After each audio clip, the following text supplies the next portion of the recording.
Sports News, I'm Ryan Ashker. Here are this week's headlines. Milton senior Chase Jolly has decided where he will continue his academic and athletic career after signing his national letter of intent to join rugby team at Bethel College in Mishikawa, Indiana. Jolly chose the Bethel College Pilots over a walk-on offer from the University of Oregon to play football after becoming a two-time Big East athlete for Middleton. Chase helped Middleton Rugby to a 2013 runner-up finish and the 2014 team to a third-place mark at the Rugby Nationals. Chase also participated in the U19 Rugby Nationals, where he was named Man of the Match. While the University of Wisconsin basketball team was busy getting geared up for their Final Four appearance against Kentucky, the team received some great news about their big man, Frank Kaminsky, as he was named the National Player of the Year by the United States Basketball Writers Association. With his teammates by his side, Kaminsky accepted the Oscar Robinson Trophy at a news conference held at Lucas Oil Stadium in Indianapolis, Indiana. Kaminsky is also a favorite to win the Associated Press Player of the Year award, the Wooden Award, and the Naismith Trophy. Prior to the Final Four, Kaminsky was averaging 18.7 points and 8 rebounds per game, while leading the Badgers to a 35-3 record. Diamond Stone, one of the top basketball recruits to ever come out of Wisconsin, has decided to take his talents to Maryland after selecting the Terrapins over his home state Badgers. Stone is a McDonald's All-American and the co-Mr. Basketball in Wisconsin, splitting that award with Henry Ellison of Rice Lake. Stone led his Dominican team to a 4th straight Division IV title over Mineral Point at the state championships this past season, joining only former Randolph standout Ryan Tillema as the only players to start on 4 straight state championship teams. Stone is a 6'10" athlete that ranks 7th in the class of 2015 according to ESPN. He made his announcement via Twitter.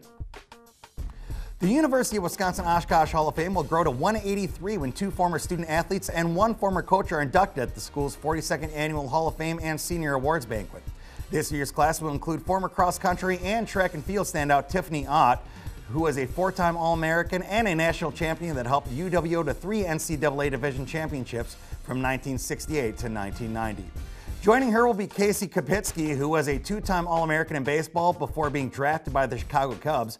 Kopitsky led the Titans to a 102-19 record, 3 WIC championships, and 1 NCAA Division III World Series appearance from 97 to 99. Also, women's track and field coach Pat Ebel will be enshrined. Ebel led the UW-Oshkosh women's track and field program to 8 national championships and 6 conference titles from 2002 to 2012. Those are this week's headlines. We'll be right back with more of the sports news after this.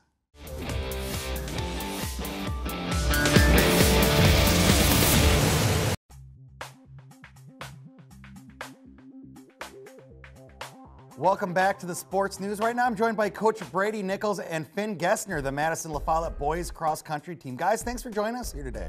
Thanks. Good to be here.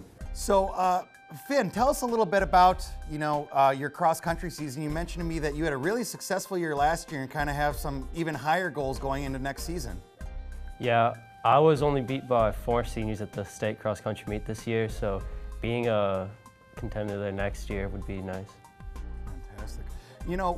With that, you had a good last season. Coach Brady, could you tell us a little bit about maybe Finn's year last year, some things you were really proud of, maybe some things you could even work on going forward?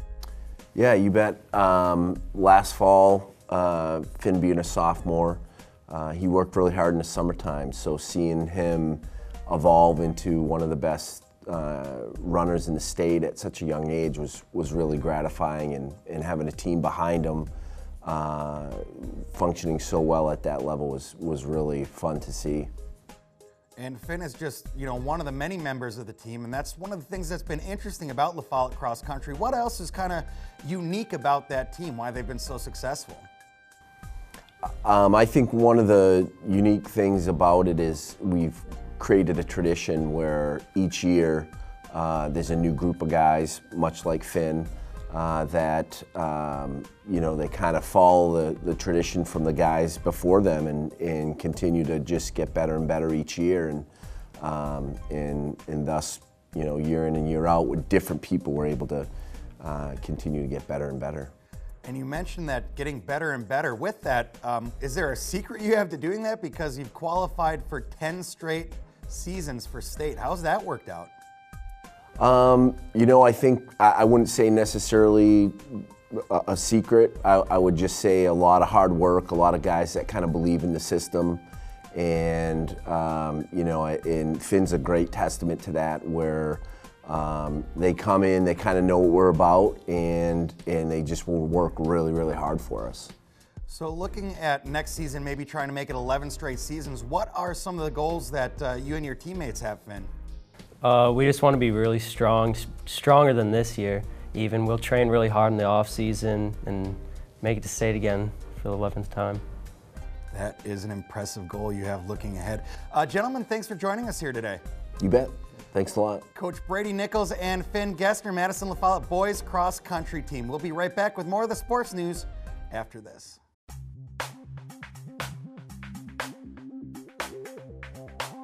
Welcome back to the sports news. Right now I have the honor of being joined by Al Brizak, Director of Athletics and head baseball coach at Edgewood College. Al, thanks for joining us here today. Thank you. Glad to be here.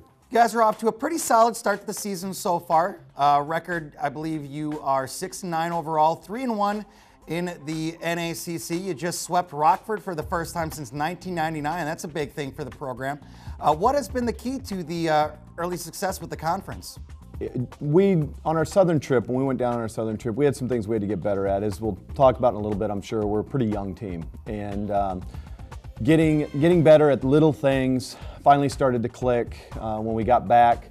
And we were able to put those together, certainly against Rockford the other day, and get the sweep. It's been kind of frustrating. We've seen to split with them every year since I've been here, and so we finally got over that hump and put some things together and got it done. So promising looking forward for the conference play. As you said, you have a younger team. You only have 3 seniors. Can you tell us a little bit about those guys and maybe some of their contributions to the team that they've stuck around to?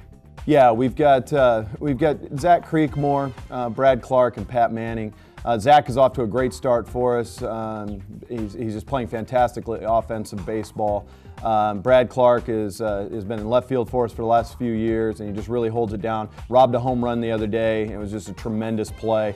And then Pat Manning's a leader on our team. He has been since the day he got to campus, and he's really helping our younger guys understand how we do things the right way and how they need to go about their work. So without the 3 of them, our young guys would really be struggling still. And with those young guys, the 3 seniors are working with. You have 13 freshmen as well as 2 JUCO transfers. So is it difficult for you as the coach or maybe some of those seniors to work with the younger guys? You know, it's really not at all. Our recruiting philosophy, we get guys that we know are going to be a great fit at the college, in our program as well. And really our guys hit the ground as brothers as soon as they get to campus. And so the seniors really take them under their wing, and it's a very tight-knit family group that we have. And those recruits you have coming in to form that tight-knit group come from 8 different states right now. So with you as busy as you are, how are you able to recruit all across the country to find future Eagles? I'll be honest with you, it's Madison, Wisconsin. It is not hard to sell.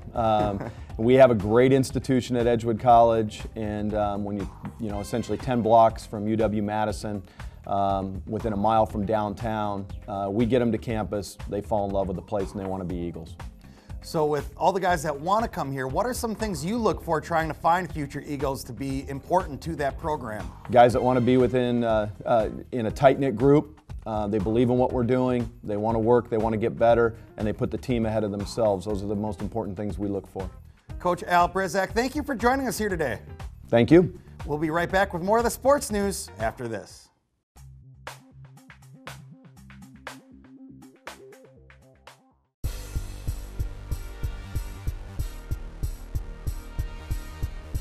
And welcome back to the sports news. Right now I'm joined by Brett O'Gorzalak, head boys soccer coach at McFarland. Brett, how are you doing today? Good, thanks. Well, welcome to the show. So what are some of the goals for the season as we go forward for the team?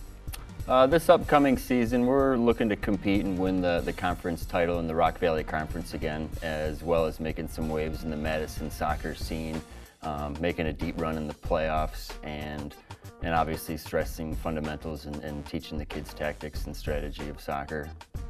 Now, with your McFarland team, are there any returning varsity players? You got a younger team. What's the makeup? We have a lot of guys coming back this season. They play really well together as a team, and I'd hate to single out any players, but we do have 4 all-conference players from last year who are coming back, and those guys are Skylar Tambling, Zach Blair, Max Donegan, and Nick Hildebrandt. So you mentioned a lot of those players that are coming back. How are you and the team preparing for the upcoming season?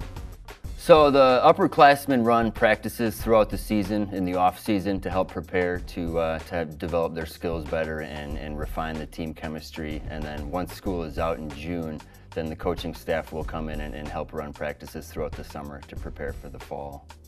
So as you're preparing for that, are there any big rivalries, maybe any big non-conference games you guys are looking forward to, maybe some you circled on the schedule? Yeah, absolutely. We get to play at Oregon again this year, which is a great game. They've always got a great program out there, as well as Mount Horeb, another premier program around Madison.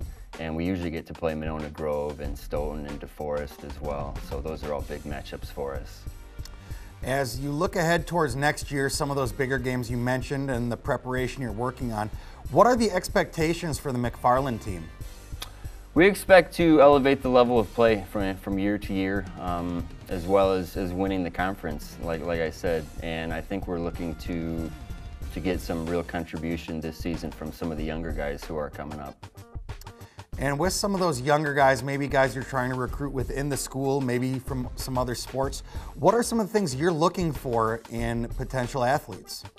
Well, obviously athletic ability, speed, strength help out a lot, but a lot of it's attitude too, and just willing to work hard and be a team player. Okay. Now, with your varsity team, are you going to have maybe some freshmen joining the program? Is it going to be mostly upperclassmen? It'll probably be mostly upperclassmen. I think we've got 13 guys returning from last year, so we don't have too many spots open. Usually we'll carry 22 on the roster. But yeah, we're expecting to get some real good freshmen and sophomore that are going to be coming out for the team this year. Well, big plans ahead for you guys. I want to wish you good luck on next season. All right, thank you. That is Brett O'Gorzalek, head coach over at McFarland for boys soccer. We'll be right back with more of the sports news after this.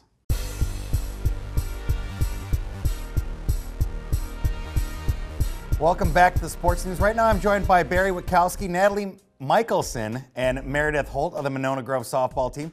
Thanks for joining us here today. So we're just a couple games into the season, but as we get going, what are some team goals you have looking ahead? Well, we want to be able to be the conference champions, because we've tried so hard over the past years to be able to do that. So we have a lot of young talent that could help us along the way to do that. And we'd also want to host a playoff game, because in our 4 years we've never done that. And we'd also like to go far into the playoffs. Which is something that Monona Grove has not done in the past years. It's been a long time since they've gotten far into the playoffs. So with the young team you have, is the conference championship a definite possibility? Is that something you guys can strive for? We think so. Even though our team is young, we feel that they have a lot of experience. They play a lot in the summer, competitive ball every weekend. So. Yeah, I think the summer ball definitely helps with the experience and the skill level of everyone. So it should be pretty fun. And you said that with the summer ball being able to work on some different things. What are some of the strengths of the team this season?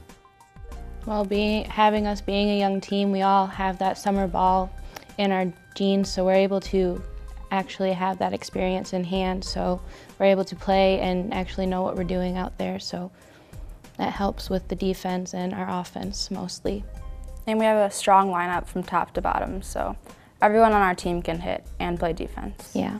So a question for all three of you. How long have you been involved with the program over at Monona Grove? Well, this is my second year as the head coach at Monona Grove, and I really enjoy it. It's a great school, and I get a lot of support from the administration, and I really enjoy it. Both Natalie and I have been starters for 4 years since freshman year, so we've been with it all the way through the changes and all that, so yeah. And maybe just looking ahead to the rest of the season, what are some of the things you guys did besides just summer ball to try to improve as we go into this year? I'd say the coaches put in a lot of extra time over the summer. They go to clinics and just watch a lot of softball in general. And I think the team does that too, to watch softball, and that definitely helps with the experience and the knowledge of the game. And the team chemistry, as you said, you guys being, upperclassmen and having to deal with some younger talent. How's the team chemistry going? It's pretty good. We all seem to relate to one another, and we all understand what the game is and how to play it, so we just are bonding so much easier now that we understand the game. And a lot of us have played sports together for a long time, so it's fun to play a sport that we love together. And as far as team chemistry as a coach, I've coached many, many years, and this is one of the greatest group of kids I've been involved with. They're all such great kids, and they seem to get along, and they seem to like being with each other, and that's so important for young athletes. One of the more important things you can have. Barry Witkowski, Natalie Michelson, and Meredith Hull, thank you so much for joining us here today. That is the Monona Grove softball team. Thank you. We'll be right back with more of the sports news after this.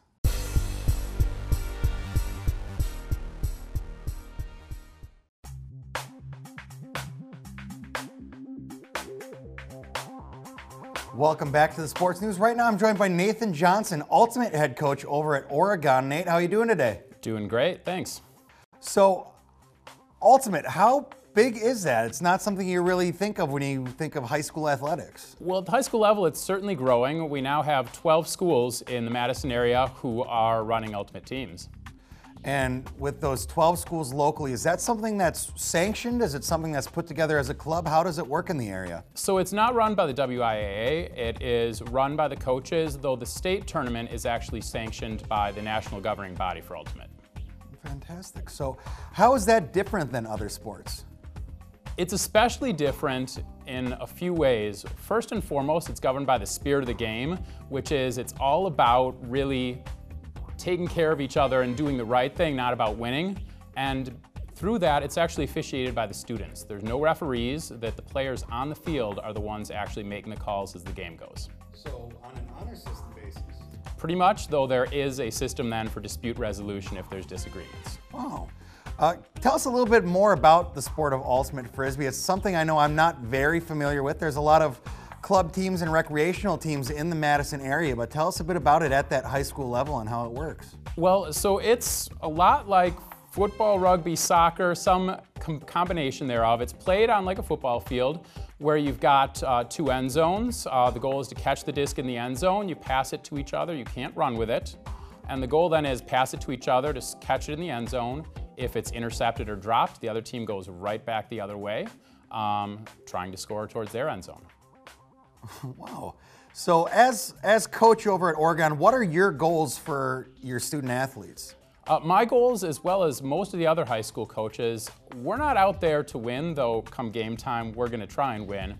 Our goal really is to grow the sport and teach the sport and have these kids want to play it in college and beyond as a way to stay fit, to stay active in their lives. So when you're discussing the sport with potential student athletes, what are some of the appealing things that the students seem to enjoy about Ultimate? Well, the community is one of the big things, that you put these kids together and they just have fun. That it's not a high stress sport, it's fun, we're trying to learn, we're organized, but they have fun together and that really shows, and it's a different kind of sport than the other sports they play, which is a really big selling point.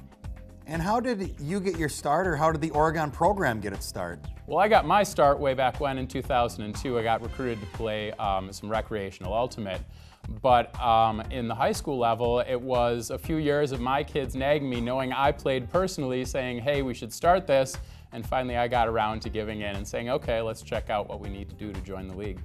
Fantastic. Nathan Johnson, head coach of the Ultimate Frisbee team at Oregon. Nathan, thank you for joining us here today. Thanks for having me. We'll be right back with the sports news after this.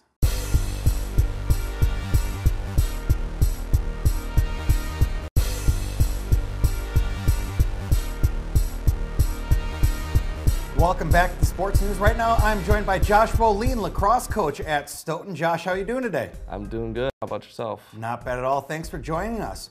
So you've been at Stoughton for 4 years now. What are some of the biggest accomplishments that you've had? Well, I think our growth is probably our biggest accomplishment.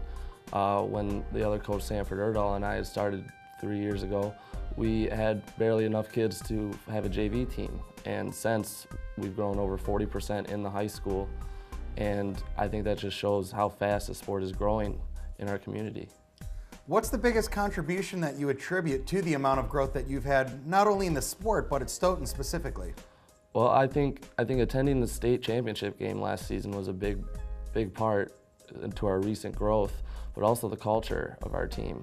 They're just one big family out there. It's something we have made a big priority since coming into Stoughton, and they're just a bunch of brothers playing lacrosse, and not only do they want to win for us, but they want to win for each other. They don't want to let each other down, and I think that's the best way you can motivate a team. What was the experience of that state championship game you mentioned? Maybe some of the highlights that you had.